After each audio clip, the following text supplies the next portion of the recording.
Here we have a direct recognition case study. So this is a policy. Let's just lay a little bit of the groundwork here because I've got an extra step to direct over non-direct. Is I have a dividend rate. This is one of the four major mutual companies,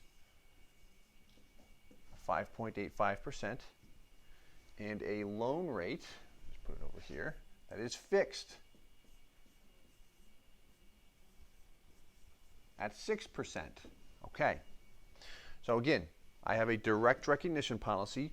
That means the company is going to recognize the fact that I have a loan outstanding, and they're going to make an adjustment on the dividends that are credited to my policy. Let's see exactly what that adjustment is. So on the left, this is always good to use as a comparison on the basic growth. If I pay money in and just let it sit and grow, what does my account look like? This way, when I compare it to a loan scenario, I can see exactly what it looks like. Break-even point strong between years 3 and 4. Here is my dividend column. Remember that only includes the surplus. We've got other content on that, meaning the guaranteed rate is not in that column. Now, again, what I want to look at, year 5,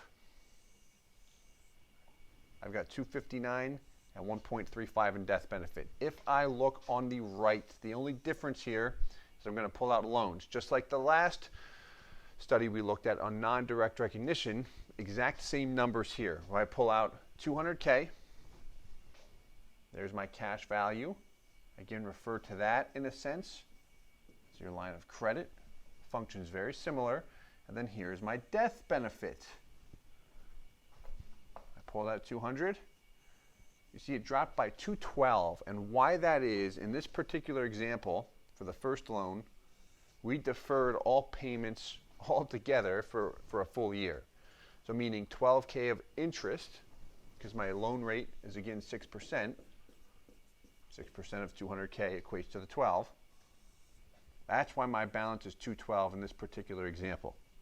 Now, the piece I want to look at, again, direct recognition. They recognize that I have this loan balance outstanding, so they're going to adjust my dividend payout. 36.26, 33.26. Which one's higher? The example with the loan outstanding. So what they're doing here, and the main point here is direct recognition, it does not mean that they're always going to reduce your dividend. We hear that all the time, which is not the case. So this particular carrier has a 5.85% dividend rate and a fixed loan rate at 6%. What they are doing is on any loaned dollars, I'm still getting a dividend there. Let's put this in gold.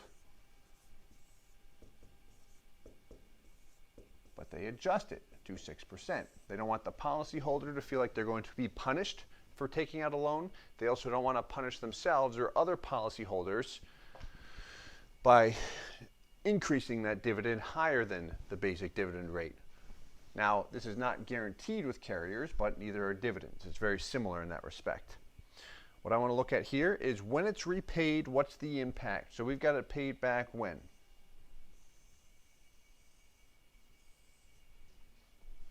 Year 10.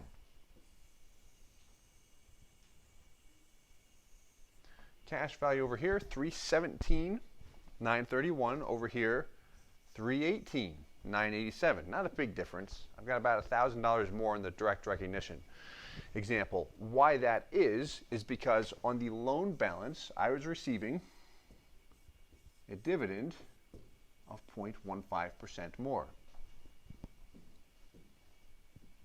Same thing when I progress on to the second study. I pull out a $300,000 loan.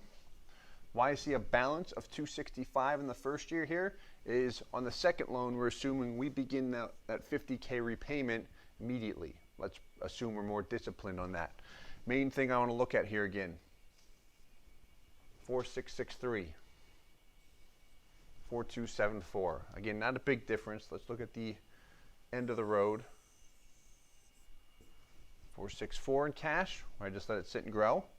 467 in cash, where I borrowed and repaid it. And again, there's no extra PUA payments or anything like that. This is simply borrowing and repaying. What's the impact of my policy? So lastly, I want to see, well, what is the actual net difference in dividend? And again, this is a direct recognition study, and it's not going to be that much. So during the first 4 years, nothing in the dividend difference. That's because I don't have a loan outstanding. Now, when I take that $200,000 loan out, there's my dividend increase.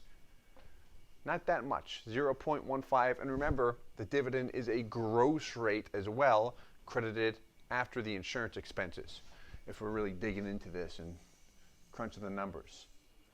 When the loan balance is outstanding, I see a big difference there.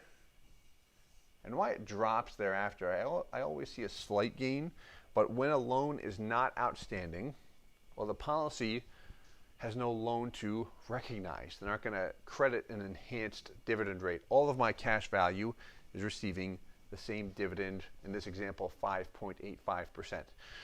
So, main point here, a direct recognition policy recognizes that I have a loan outstanding. They make an adjustment. Some companies, in particular among the big four, will raise my dividend rate on loan funds. A lot of smaller companies reduce it. But again, if I'm a consumer, study it, ask for samples. This way I can see it all and I don't have buyer's remorse at the end of the day.